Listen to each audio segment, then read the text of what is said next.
All right, welcome to a special edition of Coffee with Developers, because now I'm actually introducing somebody who is working with me in my team, and that's Danny. So Danny, who are you? What do you do? Hello, my name's Dan. I'm from the UK. I'm a teacher turned developer and now developer advocate for WeAreDevelopers. Yeah, really proud to be able to actually say those words. So yeah, I've had a bit of a mix of a career, and I'm really happy to have the next step. WeAreDevelopers. In terms of teaching, what did you teach? So I was teaching. I started my career teaching college level, college in the sense of how we use it in the UK of after secondary school, after high school, and then in the last sort of 5 or 6 years, I've been teaching university level, and I was teaching media production. So it was kind of a filmmaking base with some sort of graphic design thrown in and bits of sound. So it was a sort of generalist heaven, I suppose. Yeah, which is why I think I enjoyed it, and I think it's set me up for the kind of job that I'll be doing now with We Are Devs. It seems to me interesting that the web started as a text medium. And of course, that's when I started loving it and I started writing things. But the last few years, it seems like when you talk to people that want to get started on the web, they're all like, it's got to be video. I just watched tutorials on code on video. People do all kind of things on TikTok. Do you think it's the most engaging thing? Do you think it's a hype right now? Do you think there is a place for a mix of both? What do you want to do, or what do you think is the best way to teach coding skills to people? It's a really good question. I think engaging is the key word. So much of what goes on online nowadays is, different platforms and apps competing for our attention. But actually, I find that when you're learning something that's coding related, it can be very difficult for some people to drill down into the docs and the written documentation. So video just helps kind of bring it to life. It helps sometimes answer questions along the way where you might drill down into a topic. But I think what I quite like is a mix, if I'm honest. I think everybody learns in a different way. So for some people, video is perfect, but having those kind of supplementary additional pieces like blog articles or longer form written pieces, it's only going to be a benefit to people that are trying to learn to code or take their career to the next step. So for me, it's always video at the core is most engaging, but don't forget about the other stuff. There's also the problem of consumption, because with video, you're basically engaged. You have to watch the thing, you have to listen to it. Whereas a text you can skim, you can actually just jump from heading to heading. You can also translate a text into another language if it's not available to you. Whereas with video, we're not quite there yet, that you can translate a video live to another language. I think with AI, there's a lot of possibilities, but it's not quite there yet. So I think it's more time consuming, and it's a much more time consuming to create as well, because you cannot do it in chunks. You have to do it in one go. That's why a lot of people go for live things. So where the material, where the quality is not that problematic. But like when you do produced video, it always cracks me up when people think a lot of people do these 50, 20-second videos perfectly. There's a lot of work that goes into it, a lot of things that have to be discarded, right? Oh yeah, absolutely. I mean, I think I see it a bit like if you were a musician or if you were going to go and watch a theatre performance. Some people make it look so easy, and you don't see all of the rehearsals that have gone on behind the scenes. And I also think that when you're trying to teach something through something like video, that behind the scenes work is actually where you're crystallizing down what it is you want to deliver in a really kind of concise way. But I think that I enjoy that process of trying to take something technical and deliver it in a way that hopefully, fingers crossed, engaging. And I think video just helps with that, But I do know that there's so many developers who, we're technical people. We love the details. We love to learn why something is the way it is.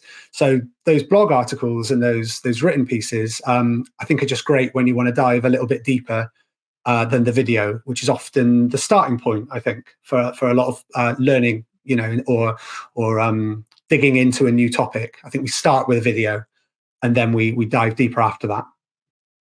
When you switch jobs from being a teacher to getting into the IT market now and now with us, what was the biggest frustrations for you when you were job hunting? Was it hard? Was it easy? What were the problems that you faced? I think for me, it was there's sort of two layers. One is the job itself that you're looking for, and then for me, something that's really important is that culture behind it.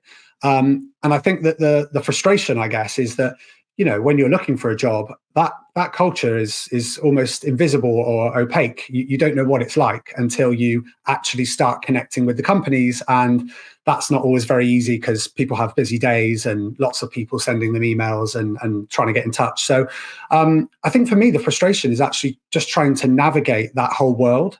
So many of the job titles we're not entirely sure what they mean. We have to Google them. The whole meme about DevOps, and nobody knows what it is. And so sometimes you've got that conversation with a recruiter who really doesn't know the technology, and then yourself where you're thinking, well, I hope they've got the same understanding of the job or the technology as I do. And then on top of that, the culture, as I said, that you don't necessarily know. So I mean, not to just sound like I'm plugging We Are Devs, but the culture was something that really stuck out to me when I started the initial conversations with people like yourself and others in the team. I hate to use the word because it's cliche, but the vibe was the vibe was strong, and just positive. And so I think that was what attracted me really to WeAreDevelopers, because so much of the other conversations I was having were I wasn't getting a good vibe from these other companies, or they were completely opaque about their culture. So yeah, it's a double-edged sword. I think it can be frustrating, but when you find the right one, it's great, and you know that you're going to be a good fit for that company. Excellent. Well, and now we got you in place, and we want this to use this as a shout out to the people who are going to see this video. It's going to get out in the Dev Digest newsletter. What you want from us? We now have somebody here with good writing skills. We have somebody with good video editing skills. We both love teaching things. So if there's things you want to know about, please tell us so we can actually write the things that you want to have on WeAreDevelopers, and not just things that we come up with just to fill the time. I mean, we have lots of ideas. We are excited about a lot of things out there as well, but it's good to know what the audience needs to know. And that's why it would be great to hear from you to actually what you want from us, what we should be talking about.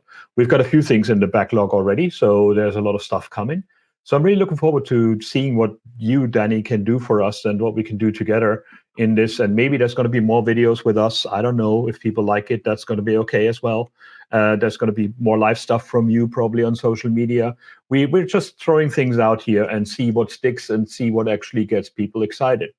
Now, one of the things where we throw you in the deep end is end of the month, isn't it? We're going to go to Amsterdam and go to Code 100. Have you encountered the Code 100 at the Congress last year, or have you followed that before? Yeah, I my first time seeing it was at the Congress in the summer last year, and I loved it. I mean, it's a really impressive event. Shout out to the events team and the marketing team, because it was I loved it at the Congress last year, and seeing these heats and these rounds with the challengers, across Europe beforehand is really exciting. And yeah, it's great to kick it off with Amsterdam. I'm really excited. Yeah, so we're going to see you there, 29th of February. Only once every 4 years, which is also an interesting bit to see. The venue is great. It's €10 ticket, but in essence, it's free because there's 2 drink tickets in that one. Which in London it would be like half a drink. In Berlin it would be 1.5, and in Amsterdam it's 2. So that's kind of cool. So I hope to see you there. We also need challengers. We need more people to actually be on stage. We have quite a few to choose from right now, but we want to have the right people there. We want to see somebody with different backgrounds battle each other out and different languages being used. So if you haven't looked at it yet and you don't think you're good enough to be on stage and be a challenger, you probably are. There's like lots of things that you can do that you haven't quite tried yet. So go to code100.dev and take a look around, and if it's for you. And other than that, I think we go back to work now. So again, Danny, it's great to have you around, and you will see much more of him and much less of me, because I can do more things in the background now because he can do a lot of stuff for me. And that's just one person. The team is going to grow even more. So I'm really excited about doing more DevRel stuff for WeAreDevelopers, because I've done it for years for other companies, and we always had a software to sell. And in WeAreDevelopers, we have skills to sell, and we have basically that barrier, that frustration that you talked about between recruiters and developers is something we want to fix. So if there's something that frustrates you in that world, please tell us about it, and we can see if we can get the right experts in to talk about it. And maybe there's a reason why a recruiter is annoying, and we don't know it yet. So these are the things that we want to find out.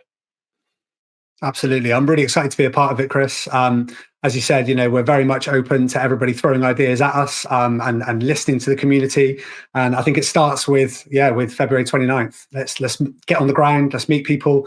Let's hear from them, and then we can see what we're going to produce for them over the next year and beyond. Really excited. Great. Dan is going to come by train. Dan is going to come by plane. I'm going to come by train. Depending if German trains run that day, so we'll see. But we'll probably be there both, and we look forward to seeing you. Thank you. Amazing. Thanks for having me.